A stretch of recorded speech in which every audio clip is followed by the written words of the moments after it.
pas à l'ordre du jour de Wazalendo, mais moi étant que citoyen, mais aussi Muzalendo, j'espère que je dois vous donner aussi un peu de vie. Je suis optimiste et je suis convaincu que ce n'est pas le bon moment de le faire. Et je suis optimiste que le peuple congolais, surtout du Nord Kivu et du Littori, ne peut jamais accepter cette bêtise, d'autant plus que nous sommes dans une mesure exceptionnelle de l'état de siège. Il est paradoxal de réfléchir sur la révision constitutionnelle alors que nos entités sont en train d'être assiégées du jour au lendemain. Et cela nous prouve à quel degré Kinshasa n'ont jamais pris la question de l'Est comme une urgence. Il sera fatal à la nation de fermer les yeux sur l'urgence du moment, de continuer de voir la question du Nord Kivu, la question de l'Ituri comme une question initiale, alors que c'est une question que nous devions prendre d'une manière absolue. Je suis convaincu, comme le Wazalendo, cela ne peut jamais passer, parce que même la constitution actuelle, nous n'avons jamais appliqué. L'article 1 de notre constitution, ça dit que la RDC est un état de droit uni et indivisible. L'article 16, ça nous dit, ça reconnaît la sacralité de la vie humaine, qui doit être protégée, préservée par l'État, par tous les moyens possibles, même l'État qui déciderait de s'acquitter de cette obligation. Mais jusqu'à aujourd'hui, même cet article n'a jamais été pris compte, parce que on est en train de massacrer la population du Roumu, de Mambasa, y compris de Beni. Actuellement, dans le secteur de Baper, nous sommes en train d'assister au massacre contre les populations civiles. Et actuellement, notre souveraineté est menacée par l'M23. Parce que si on avait instauré la mesure de l'état de siège, c'est pour instaurer l'autorité de l'État, là où l'État n'arrive pas à imposer sa loi. Mais malheureusement, il est paradoxe de parler sur la question de la révision constitutionnelle lorsque les questions urgentes, on ne les prend pas compte. Moi comme Assa, mais aussi je suis convaincu, mes frères Wazalendo ne sont pas d'accord avec cette question parce qu'il y a des questions d'urgence au-delà de la révision constitutionnelle. Merci. Chinois ba Congolais, ou encourager na maboko combattant. Combien de temps? IDPS viva! IDPS viva! Bonjour, bonjour. Bonjour, Lissousou. Ebonge. Losako. Nanikoi. Fachi wetwao. Mukwantombo Lujambo. Les véritables batete la sofo lengangoina otosako benga Frank Jongo Moyano. Voilà, je n'ai que 8 bords mais par rapport au temps, Kosa Mutamba Betela Mutamba wana. Kosa Mutamba Tolobi Moyano. Bajano Kosa Mutamba Bajano. Tobandi Yaliboso onazo bandawa Boyoka. Lobi Tomonikaka Mokonzamboka selon nos informations. Alobi akendaki Philadelphie. Na ebite est-ce que boza na information to boza la nangote. Voilà. Mokonzamboka ake Philadelphie kobota na sikoyo niveau ya politique. Ya mwana mama Mati. Peut-être quelques communicateurs bakotaki pe na bulu yeke. Même là babiso yo tokotaki na babulu yeke. Mais chose grave, tout tirer beaucoup d'attention. Oh déjà, puisque on dit ceci. Oh déjà c'est l'obami moyen récupérer yango. C'est ça. Et Salina et l'homme ici l'obami moyen retirer yango exact. Hein? En grosso modo, on a yokaki. Le pasteur Roland Darmal, même quand on voit le boyambani, tout ça, ceci, cela. Peut-être qu'on va récupérer à Sengaki Jim. Donc, Nengo Kebuna, ok, qu'on libère. Ensuite. Est-ce que l'air aussi, on a voulu aller sa nyongi? L'air aussi, dis-moi. Est-ce que avec mon nyongi? Mais oui, Malachi 4-3 et Lobi Boye. Naloba, Alekina Bambongo na Babersere. Malachi 4-3 et Lobi que non, moyen yo passer au Senga dit mais exacté. Il faut mon dimia ba ke ngai na zo un dixième ya biloko na ngai. Ya musala na ngai na ke ndekopé kopé. Mais oya komi ko loba ke non na zo akate 6 ans yango yo. Otala boy boy. Keba. C'est que j'ai appris. Malachi, merci beaucoup. Quand le Seigneur va pour. Alors, Gaïna Yogi, le pasteur est déjà en contact avec l'Union européenne. Je le dis tout haut, tout bas. C'est vrai. Ça va très bien. Maloba Zoloba, Namaloba Yananga. Onanga Loba Yanazabatu, Nabatu, même la présidence, Ouana, tout compéla. Il y a pas le ministre de temps en temps dans Zagalanda. Maman Denise a tourné ici à Philadelphie. Maman la combattant Bazati. Pour la présidence, le pasteur avait beaucoup de monopoles. Il y a des moutons, le directeur dans le cabinet a dit de Mokonti. Scolaire Bango Bakekuna, c'est ça le vrai problème. Bakekuna, puisque Basenga qui Philadelphie, Otanae, malgré la campagne à chef de l'État. Philadelphie, Bazagi Mouton Martin Fayoulou. Si vous avez Philadelphie, vous êtes témoin. Vous allez vous êtes témoin. Il ne peut se vivre. Lorsque vous avez quota, vous avez la présidence. Vous avez la présidence, vous avez le la direction de l'agent de renseignement, vous avez l'information, vous avez le rôle dans l'eau. Parce que par service très intelligent et découvrir que non, il y a tout très suspect. Parce que vous surtout à vous, c'est ça là où Kane Yaki. La sauté, de quoi tu m'as encore? Il ne peut se vivre. Il y a un moment que ça m'a communiqué, les autres, ça a facture. Et puis on retire la signature de Zagable. De Zagable, président. Tout ça peut gagner. Il faut faire facture. Écoute. Écoute. Zambe témoin. On le dit facture, il fait quoi? Écoute. Mais il y a un changement de constitution. Il y a un unité basée sur la communicateur na bango. Hôtel Maboko, il y a un changement de constitution. Mais en tant que chargé, vous soit communicateur chef de l'État. À part dinosaure, on en a six. Au vino, il y en a six.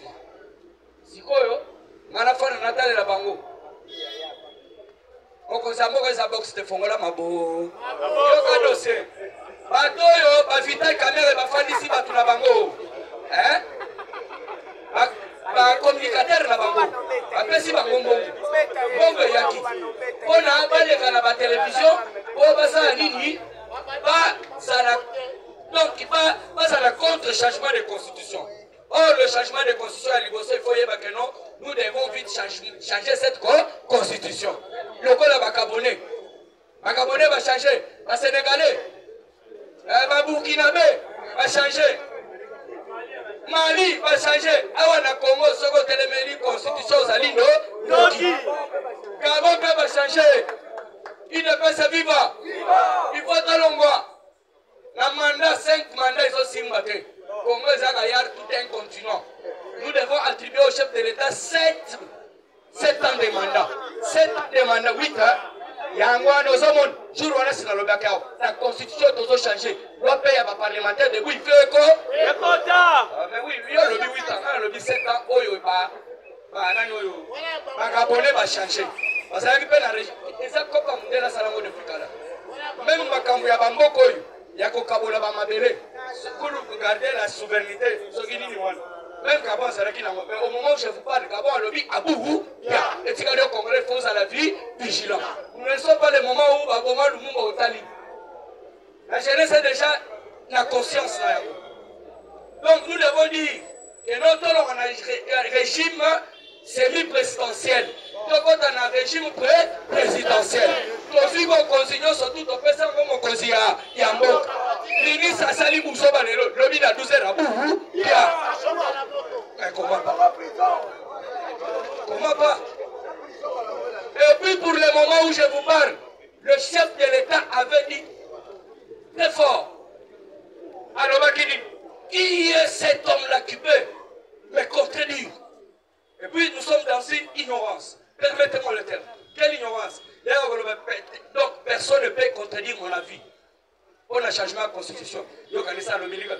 yokanisi alobeli Martin Fayoul, yokanisi alobeli nani oyo soki rien Kabila azoloba même na Union européenne, azoloba même na les États-Unis d'Amérique, azoloba même na communauté internationale. Bozosala babuzoba kuna na Rwanda mwana Kagame azosala bavantire awo yabimaka kaka pe ba 90%. Est-ce que bolobaka sasuye wana falzi eloko ekoboma biso na bino eza BRICS avant kota na BRICS lesquels pas fatigué béton uzoba nyonso tu osalaka na RDC abuhu betela mengongo tu maboko makasi sala moso bokungu yaka bokungu zwa miku Omata bonjour. Na ekolobela kaka eloko oyo ya constitution ya ebelete constitution oyo baosalela biso awa nazoloba bien tokobanga lisusu eloko te tokosalela biso na Chiluba, tokosalela biso na Lingala, tokosalela biso na Swahili, tokosalela biso na Kikongo abuho Il a passé du bas, mettez-la au Congo. Voilà, de ce côté-là, on débattre. Yoka, de ce côté-là, Bokumbu a assez à clore, de changer ce chapitre. Mais si on dit Congolais, on veut un changement de constitution, ça lit Noti. Et puis, on va mettre ça pour le moment. Moutota, on va continuer à la côté de la biso. Yakomeka, on a changé chapitre. Yoka dossier. Dossier ya Bukangalonzo. Aloba. Dossier Bukangalonzo. Toye komona moko ya ba prévenu.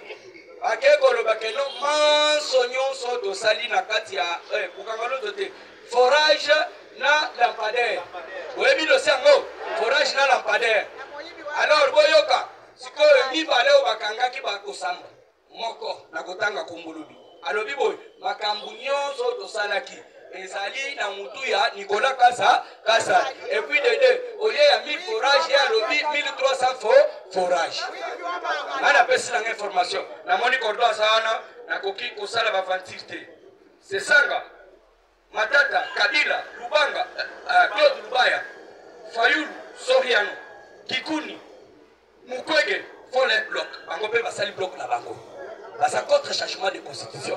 Vous êtes purement simple les étrangers. Ils ont dit moi, au Sanganana FDC, na M23. Grâce la ministre, Oya Sali pour le moment. Inch'Allah, pour moi, je vais vous faire. Nous avons qualité Basali Boy. Et nous allons continuer à combattre. Frapper ça au Saganate. Avec nos efforts de ces vétérans, de ces Maboko Makasiaya. Finance. Le ministre de Finances, Doudou Fambalou Konde, a présidé, c'était le 21 novembre, un atelier sur l'optimisation de la dette publique pour financer l'action climatique en RDC. Il a dit, la dette publique, lorsqu'elle est bien gérée, peut être un outil puissant pour financer le développement et améliorer les conditions de vie des concitoyens. Cependant, mal encadrée, elle peut devenir un fardeau pour les générations futures. Doudou Famba, merci beaucoup. Alors, la dette, puisqu'elle va l'organisation de sous, à la RDC. Ce qu'on a tali. Alors, bon, si c'est bando kende, batongeli biso ba biloko banini po soki to sengi bango mala moko ba opesa te. Il est pèse vivant. C'est quand même déjà un pas. Le gouvernement, il faut être ça mon consiboye. Vous avez le clé na maboko na yo. Fongo na maboko esa na maboko na yo. Ministre ata mon côté. Akoki ko sala buzo ba to sala na simana na ye. Kasela meteni. Ils sont des bagos le pouvoir. C'était le 12 novembre. On a célébré. Il y a le changement, c'est Martin Fayoul. Tu dis mal à Balaba, on a dit merci témoin, pour témoin. Beaucoup quand il y a un tonga, soit bisous na président, je dis n'a pas, tu vois surtout bazar, tout qui n'a plus la 10e. Mon cause a retraité. Na yango togebi sa mokozi pour le moment. Ministre Azali na kati ya vision na été. Na kati oyo ya remaniement. Ministre wana moins performant, il faut que akende. puis dedans, il faut la rigueur politique. Pas les lourdeurs ou les lenteurs. Puisque ceux qui ont changé mes lourdeurs résaltées, lourdeurs résaltées, pas qu'on soit le même comportement. Autant les résaltées. Et merci Dieu quand. Qui m'ont fait encore le ministre, comment il s'appelle encore? Guissaro. On nous avait informé que Guissaro c'est votre ami. Alors, Nakatia Bokonzi, le chef d'État n'a pas d'amis. Il faut sauver les âmes. Matubazo tout le transport 5000, c'est les athées. Même besoin d'un ordinateur, mais cette fois-ci, mon Kozamboka, il faut dans le conseil des ministres, mon Koezala, sans ordinateur. Merci, merci. Il devrait se vivre. Le parlementaire debout. Le parlementaire debout. Sans plus tarder, na kotisa, otobengi na kombo ya Papa Sango. Bon déjà cordon déjà Yohana. Au moniete, motonyo sonenga kotaki na ndenge, il faut avoir parole. Le cola déjà Papa Sango azala ki soto pese parole te, a romona biso mabe. A konyonga mabe. Pour encourager Sango na maboko. Oyebete Sango abalaki. Tokendaki na mariage na ye, topesaki ya biso pe cadeau. La compte c'est la nouvelle génération. Vous êtes combattant. Merci. Tozobenga mikolo nouveau ma. Tanda komi elonya ba bibi. Merci Congo. UDPS viva. Est-ce que les Congolais de père de mère bazar? Les Congolais bani ba chanter Mibeko bazar. Ceux qui toza tombola na maboko to ya masango tombola. Je dis la vérité qu'elle avait. Information ça mingi pour na ko changer constitution. Koloba na la français te que révision. D'abord il faut ko changer. UDPS viva. Comment ça va Congolais kotika na bakor? Article 218 le Bible. Les seuls citoyens numéro 1 vous avez une décision qu'on change Mibé comme et ça chef d'État. Il n'est pas suffisant. Deuxième personne Assemblée nationale à Tabazamuki, à Tébélé, à Tabazalimu. Troisième personne les alliés peuple Congolais. Les Congolais les alliés Naïna. Nayo. Tout ça déjà qui s'amène ici. Signature. Mettez ma boko. UDPS viva.